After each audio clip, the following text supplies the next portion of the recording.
Bayangkan sebuah tempat di alam semesta, tempat yang begitu gelap, begitu padat, hingga bahkan cahaya tidak bisa keluar darinya. Inilah lubang hitam, misteri yang sejak lama membingungkan para ilmuwan, sekaligus memikat rasa ingin tahu manusia. Tapi bagaimana caranya kita bisa meneliti sesuatu yang tidak bisa dilihat, tidak bisa disentuh, dan mungkin tidak pernah bisa didekati? Mari kita ikuti perjalanan panjang penelitian lubang hitam, dari sekadar teori hingga bukti nyata di depan mata.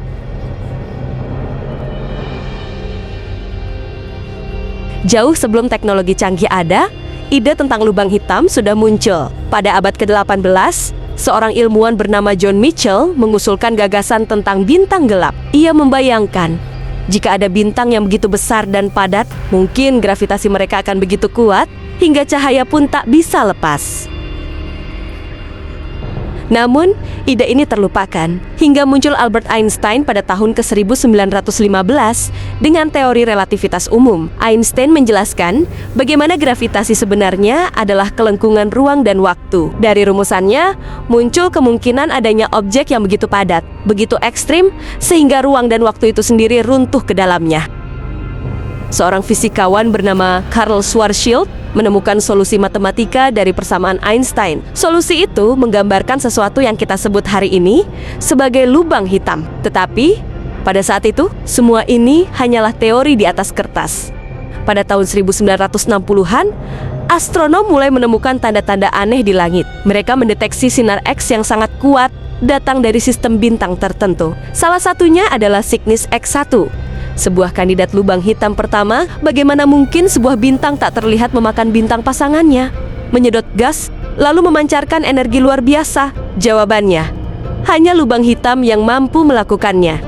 Ini adalah gambar langsung pertama dari lubang hitam, dan kita melihatnya. Dan lubang hitam M87 ini terletak di pusat galaksi. Lalu muncul seorang tokoh besar, Stephen Hawking. Ia mengajukan ide revolusioner bahwa lubang hitam sebenarnya bisa menguap melalui apa yang sekarang kita kenal sebagai radiasi Hawking. Seolah-olah benda yang paling gelap di alam semesta ini ternyata tidak benar-benar abadi. Penelitian berlanjut. Para astronom mulai curiga, bagaimana jika bukan hanya ada lubang hitam kecil dari bintang yang mati, tapi juga lubang hitam raksasa di pusat galaksi?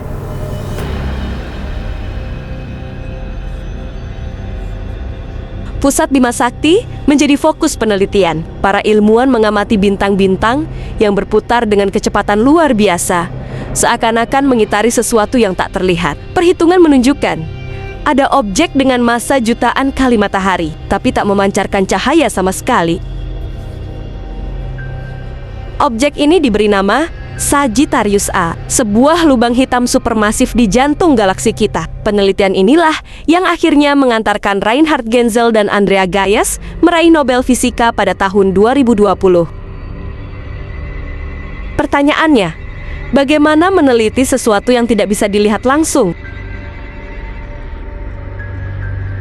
Para ilmuwan memanfaatkan teleskop radio, detektor sinar X, hingga gelombang gravitasi.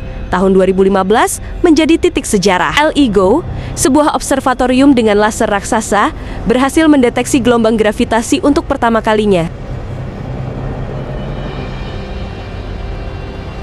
Riak kecil di ruang dan waktu, akibat tabrakan dua lubang hitam miliaran tahun yang lalu, akhirnya sampai ke bumi. Untuk pertama kalinya, manusia bukan hanya bisa melihat tanda-tanda lubang hitam, tapi juga mendengar gaungnya di kain kosmos. Puncak penelitian berikutnya terjadi pada tahun 2019. Para ilmuwan dari seluruh dunia membentuk jaringan teleskop raksasa bernama Event Horizon Telescope. Dengan menggabungkan kekuatan teleskop dari berbagai negara, mereka berhasil menangkap sesuatu yang selama ini dianggap mustahil. Foto pertama bayangan lubang hitam di galaksi M87. Lingkaran cahaya oranye yang mengelilingi kegelapan abadi. Gambar ini bukan hanya simbol sains, tapi juga bukti nyata bahwa imajinasi Einstein lebih dari seabad lalu kini telah terbukti di depan mata. Dunia pun terpesona. Untuk pertama kalinya, kita melihat wajah asli dari monster kosmik itu. Tapi meski kita sudah berhasil melihatnya, lubang hitam tetap menyimpan misteri yang belum terpecahkan. Apa yang sebenarnya ada di dalamnya? Apakah benar ada singularitas tak terbatas di pusatnya? Beberapa teori bahkan menyebut lubang hitam bisa menjadi pintu menuju alam semesta lain, atau lubang cacing untuk perjalanan antar bintang. Namun semua itu masih sebatas dugaan. Satu hal yang masih membingungkan para ilmuwan adalah paradoks informasi. Apakah informasi benar-benar hilang saat masuk ke dalam lubang hitam? Jika iya, itu berarti hukum fisika yang kita kenal selama ini tidak lengkap. Masa depan penelitian lubang hitam akan melibatkan teleskop lebih canggih dan detektor gelombang gravitasi generasi baru. Setiap langkah membawa kita semakin dekat pada jawaban, atau mungkin pertanyaan yang lebih besar. Dari sekedar rumus matematika hingga foto nyata yang mengguncang dunia, perjalanan penelitian lubang hitam adalah bukti betapa jauh manusia bisa melangkah demi memahami alam semesta. Lubang hitam memang menelan cahaya, tapi justru dari kegelapan itulah kita menemukan cahaya pengetahuan. Dan mungkin suatu hari nanti, misteri lubang hitam akan membawa kita pada jawaban terbesar. Rahasia sejati dari ruang, waktu, dan keberadaan kita di kosmos. Semoga bermanfaat dan bisa menambah wawasan. Jangan lupa like dan subscribe. Terima kasih dan sampai jumpa lagi.